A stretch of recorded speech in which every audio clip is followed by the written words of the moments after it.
اللہ تعالیٰ نے ہر چیز کے دو اسباب رکھے، اسباب ظاہری، اسباب باطنی۔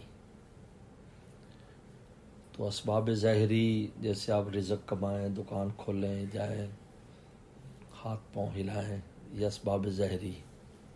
اور اسباب باطنی ہے کہ وہ جب آپ 4 مہینے کے ماں کے پیٹ میں تھے اس دن رزق متعین ہو گیا تھا، اور ہر سال لیلۃ القدر میں اس کی تقسیم کر دی جاتی ہے، لیلۃ البرات اور لیلۃ القدر میں۔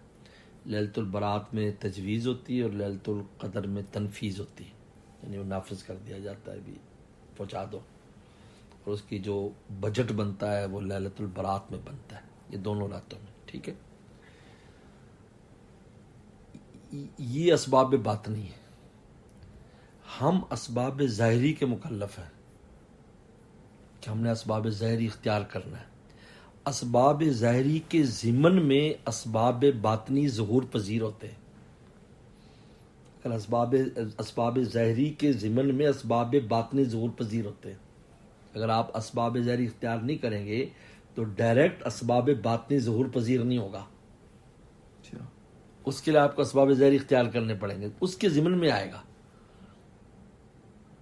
میں اپنا ہاتھ ہلاؤں گا، اس ہاتھ میں جو اللہ کی طرف سے توفیق اور جو طاقت ہوگی وہ شامل حال ہوگی۔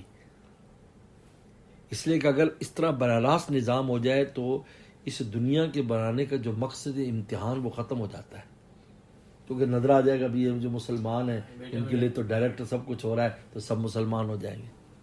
اور اسی وجہ سے حضور صلی اللہ علیہ وسلم کی جو جنگیں ہوئیں اور ہرقل بادشاہ نے جو پوچھا کہ تمہارے ابو سفیان سے کہ آپ اور ان میں جنگ کیسی ہے، انہوں نے کہا ینال منا ننال منہم، ڈول کی طرح، کبھی انہوں نے ہم سے بھر لیا، کبھی ہم نے ان سے بھر لیا، یعنی کبھی ہم نے ان کے بندے کیے، شہید کیے، کبھی انہوں نے ہمارے قتل کر دیے، ٹھیک ہے۔ انہوں نے کہا کذالک الرسل، یہ رسول ہونے کی علامت ہے۔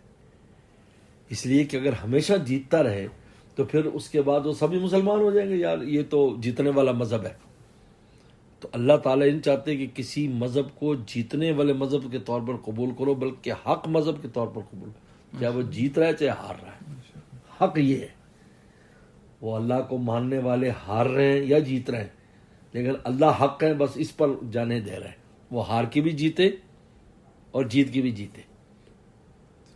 تو اگر ہم اسباب ظاہری اختیار نہیں کریں گے تو اسباب باطنی ظہور پذیر نہیں ہوں گے۔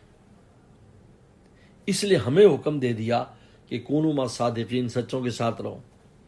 ہمیں حکم دے دیا کہ اللہ یتبی الیہ من یشاء و یہدی الیہ من ینیب، یہدی الیہ من ینیب اسباب ظاہری کے لیے کہ انابت اختیار کرو، کوشش کرو نیک بننے کی، یہ کچھ کر۔ اب اس کے پیچھے وہ جو چھپا ہوا فضل ہے، ولولا فضل علیکم ورحمتہ، وہ ظاہر ہوگا، اس میں فضل ظاہر ہوگا اور ہمارا کام بن جائے گا۔ تو کام فضل سے بنے گا، لیکن نظر ہم آئیں گے۔ یہی وجہ ہے کہ عجیب دیکھیں کہ غزوہ بدر جب ہوا تو اس میں اللہ تعالیٰ فرمایا کہ میں 1000 فرشتے بھیجوں گا، پھر فرمایا میں 3000 5000، تین عدد ہیں، اور تینوں عدد پورے ہوئے۔ مفسرین کی ایک بڑی جماعت یہ کہتی ہے کہ پہلے 1000 آئے، پھر 5000 فرشتے آئے، اور اللہ نے فرشتوں سے یہ کہا کہ لڑنا تم نے نہیں ہے، لڑیں گے مسلمان ہی، لیکن تم نے کیا کرنا ہے، ان کے دلوں کو مضبوط کرنا ہے اور کافروں کے دلوں میں رعب ڈالنا ہے۔ لیکن بہت تھوڑی سی تعداد ہے جس کو عملی طور پر لڑنے کے لیے کہا گیا، لیکن بہت تھوڑی ہے، ورنہ اکیلے جبرائیل السلام کافی تھے۔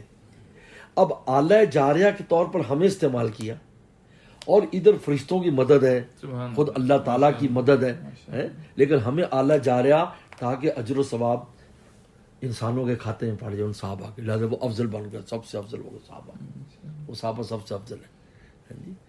اب اس سے آپ بات سمجھ جائیں گے کہ جو اسباب باطنی ہوتے ہیں اصل وہی ہوتے ہیں، لیکن اسباب باطنی کا جو ظہور ہے وہ اسباب ظاہری کے ضمن میں ہوتا ہے، ورنہ نہیں ہوگا۔ اس لیے یہ جو فرمایا ولولا فضل، یہ ہمیں یعنی ان میں ہماری اصل میں تربیت ہے کہ اللہ تعالیٰ فرماتے ہیں کہ انک لا تہدی من احببت ولکن یہدی من یشاء، اللہ کے رسول آپ ہدایت نہیں دے سکتے، ہدایت ہم دیتے ہیں، لیکن اس میں حضور صلی اللہ علیہ وسلم کے ہادی ہونے کی نفی نہیں ہے، لیکن یہ بتایا جا رہا ہے کہ اصل جو نا وہ اسباب باطنی ہے، لیکن آگے اس کے ایک سبب ظاہری بھی ہے. تو اگر پیغمبر کے دروازے پر نہیں آئیں گے تو ہم دیں گے بھی کچھ نہیں. اب پیغمبر دروازے پر تمہیں آنا پڑے گا، پھر اللہ تعالیٰ دیں گے. لیکن ایسا نہیں ہے کہ جو آئے وہ سب پا گئے. منافقین بھی تھے، وہ بھی اسی دروازے پہ پھرتے تھے، لیکن ان کو کچھ نہیں ملا. تو یہ اس لیے لولا فضلہ ہمیں بتایا کہ اپنی محنت پر بھی تم نے ناز نہیں کرنا، یعنی ہمیں کام بھی کرنا ہے اور ناز بھی نہیں کرنا. بھائی یہ مختصر خلاصہ ہے. ہمیں ناز بھی نہیں کرنے کی اجازت، اور کام بھی کرنا ہے. کام ہم نہیں کرنا ہے. تو پھر فرمایا دیکھو بما کنتم تعملون، اس لیے کہ تم عمل کرتے تھے، حالانکہ انہی کی توفیق ہے. ہم تعملون.